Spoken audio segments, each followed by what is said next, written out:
In the Old Testament, there is a narrative that I consider one of the most unsettling in the entire Bible, to the point of being deemed inappropriate for minors. Therefore, before continuing with this video, I want to ensure you are aware that the content is not suitable for all ages and may even bring up traumatic memories from the past. The story I am about to mention is in chapters 19 to 21 of the book of Judges. Many people know chapter 19, but they do not read the full conclusion of this story. I believe there are several important lessons we can draw from this deeply disturbing account. First, I will narrate the story in the most intense way possible, and then I will explore the lessons we can learn from it. Join me in Judges chapter 19. In verse 1 we read that, "In a time when Israel had no king, a Levite living in a remote area of the hill country of Ephraim took a woman from Bethlehem in Judah as his concubine." It is important for you to understand the context. Here we have a Levite residing in the north of Israel, who chooses this woman to be his concubine or wife, depending on what term you prefer to use. She, on the other hand, lived in the south, in Bethlehem. Let us proceed with the account. The woman was unfaithful to him and returned to her father's house in Bethlehem in Judah, where she stayed for 4 months. She betrayed him and went back to her father's house in Bethlehem. And so, the narrative continues. In short, this Levite decides to retrieve his wife, and to do so, he travels from the north, from the hill country of Ephraim, to Bethlehem in the south, intending to bring her back. When he gets there, the woman's father receives him with great hospitality. On several occasions, the Levite expresses his desire to leave, asking his father-in-law to release his wife so he can return home. However, the father insists that he stay 1 more night, and the Levite ends up agreeing. This repeats for several days until the Levite, with all due respect, thanks him for his hospitality, but makes it clear that he needs to return home. Finally, he sets off northward with his concubine, but it is at this point that the tragedy begins to unfold. As they travel from Bethlehem to Ephraim, nearing Jebus, the day is coming to an end. The servant suggested to his master, "Why don't we stop in this Jebusite city and spend the night here?" But the master replied, "We will not stop in a foreign city where there are no Israelites. We will continue to Gibeah." The servant then proposed, "Let's try to reach one of these places, either Gibeah or Ramah, to spend the night." So they continued their journey, and as the sun was setting, they approached Gibeah in the region of Benjamin. They went to the city, but to their surprise, no one offered them a place to stay. In Israeli culture, hospitality was of great importance.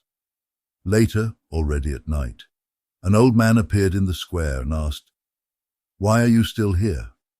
Has anyone offered you shelter?" They replied, "No, no one has taken us in." The old man then said, "You know what? You can stay with me tonight." The Levite, relieved, responded, "Great. Just so you know, we don't need anything besides a place to rest. We have enough food for our donkeys, for me and for my concubine. We just need a place to rest. If you can give us a pillow, that will be enough." The old man replied, "No problem. You can stay with me. We are fine." So the Levite, his servant, and his concubine spent the night at this man's house in Gibeah. And it is here that something terrible happens. While they were enjoying the hospitality, suddenly, wicked men of the city surrounded the house and began banging on the door. They said to the owner of the house, the old man, "Bring out the man who is staying with you. We want to have sexual relations with him." At this moment, the story takes a dark turn. These perverted men, residents of Gibeah from the tribe of Benjamin, came to the old man's house and demanded that he hand over the guest so they could abuse him. The homeowner's reaction was immediate. He went out and pleaded, "Please, my brothers, do not commit this evil. After all, this man came under the protection of my house. Do not commit this atrocity here. Let me offer my virgin daughter and this man's concubine. You can do whatever you want with them, but do not commit this barbarity against him."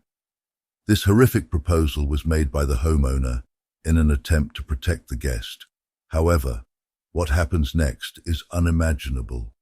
In verse 25, we read that since the men would not listen, the Levite took his concubine and handed her over to them. They raped and abused her throughout the night until dawn. Only when the day began to break did they let her go. And that is why, as I mentioned before, this video may be considered inappropriate for minors and may bring up painful memories from the past. I want you to visualize the scene. A group of perverted men taking turns abusing this woman. They rape her repeatedly throughout the entire night, and only in the morning do they let her go. This is the tragic fate of this young woman. Early in the morning she returns, and as the day begins to break, she collapses exhausted at the door of the house where her master was staying. Imagine her condition. So worn out, beaten, and abused that she can barely crawl to the entrance of the house, where she simply collapses on the porch and lies down. Now, pay attention to what happens next. The text tells us that at dawn, her master got up, opened the doors of the house, and went out to continue his journey, only to find his concubine lying at the door, with her hands on the threshold. "Get up," he said to her. "Let's go." There was no response. The woman had been so cruelly treated that she had died. It is observed that the man placed her on his donkey and returned home. What follows is extremely sad and disturbing.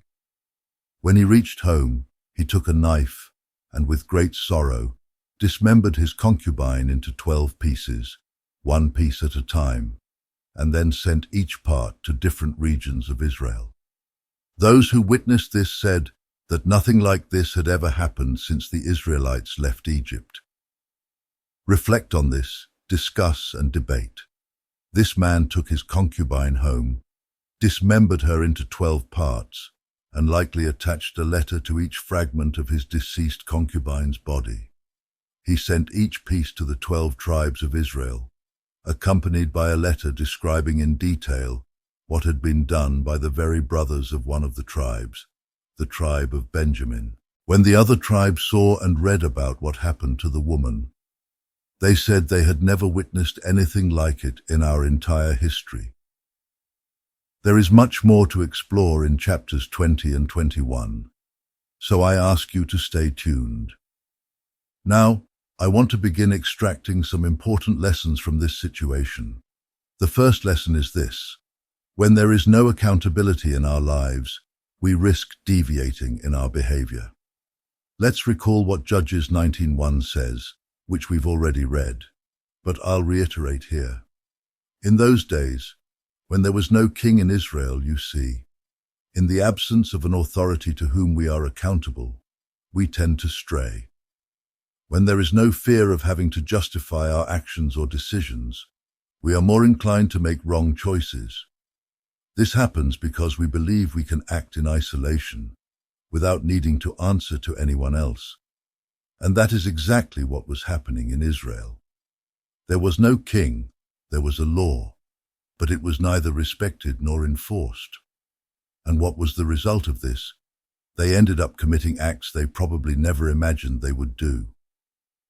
The second important lesson to consider is to ensure that we treat every human being with the due respect, recognizing that all are made in the image of God. In this account, we see a man saying, "It would be wrong for you to do whatever you want with this man, but you can do whatever you want with my daughter and his concubine." His mentality was that the life and dignity of the man were less valuable than that of his own daughter and the man's concubine. We need to reflect on this especially in the context of how we consume content online. If you are struggling to stop accessing inappropriate websites, consider each person you see online as a bearer of God's image, as someone who has the same value and dignity as your own daughter. This can help change the way you view and treat others. Imagine how you would feel if someone saw your daughter performing the things you are watching on the screen. Now, I want to highlight the third lesson from this video. The more we drift away from God, the more susceptible we become to committing acts we never imagined we would do. As we examine the book of Judges as a whole, it is evident that the nation was gradually drifting away from God, deviating more and more. The events described in chapters 19 to 21 are the culmination of this drift and illustrate how far the nation had distanced itself from God. Similarly, if we also drift away from God, if we do not maintain a close connection with Him, we will find ourselves in situations that 10 years ago we would have said would never happen to us. We might think, there's no way I would get divorced, have an affair, lose my job for watching something inappropriate online, or even use drugs. This is exactly what drifting away from God can lead to. The further you distance yourself from God, the more vulnerable you become to committing serious sins.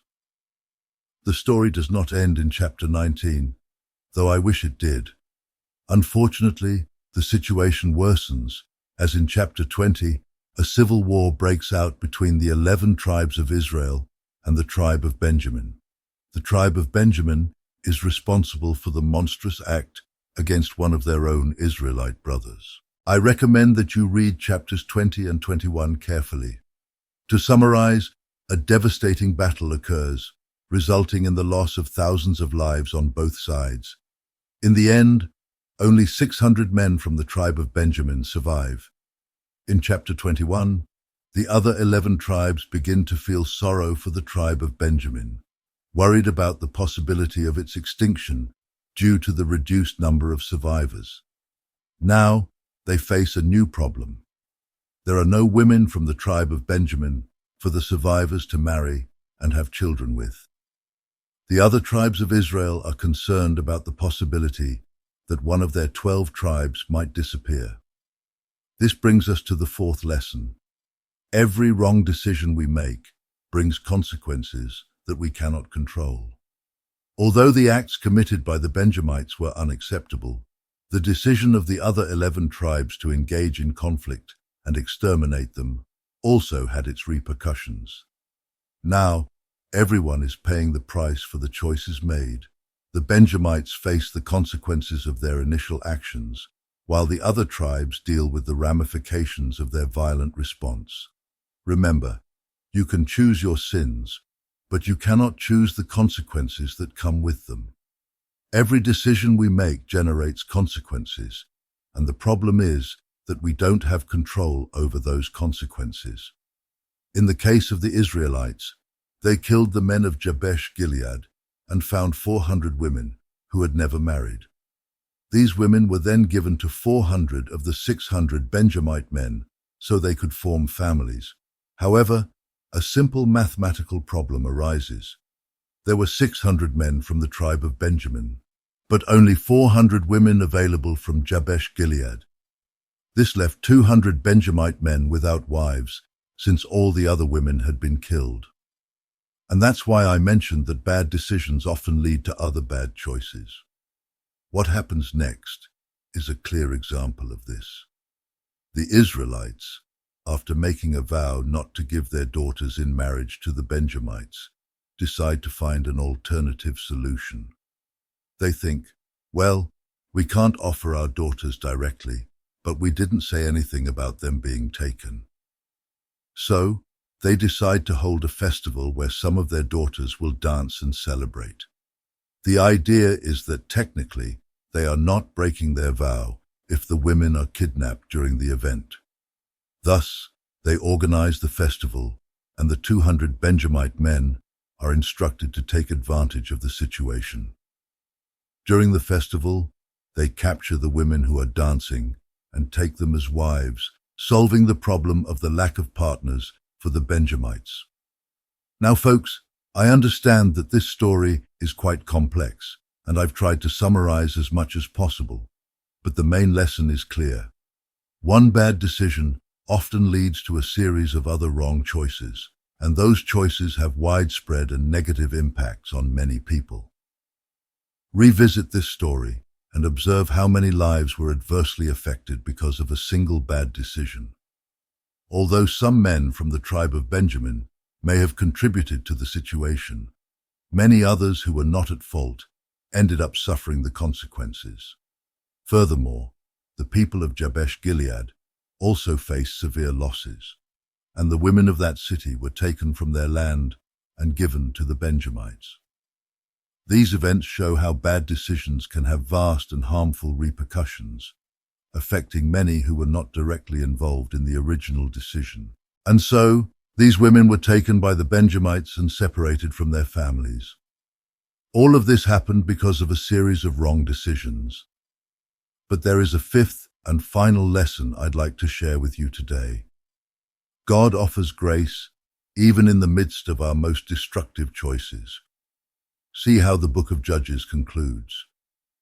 The account shows that the Benjamites managed to find the women they needed and took them to their lands. They rebuilt their cities and resumed their lives in their ancestral lands. In the end, each Israelite returned to their own tribes and families, going back to their properties and inheritances. And, as the last verse of the book of Judges highlights, this conclusion summarizes the scenario described throughout the entire narrative.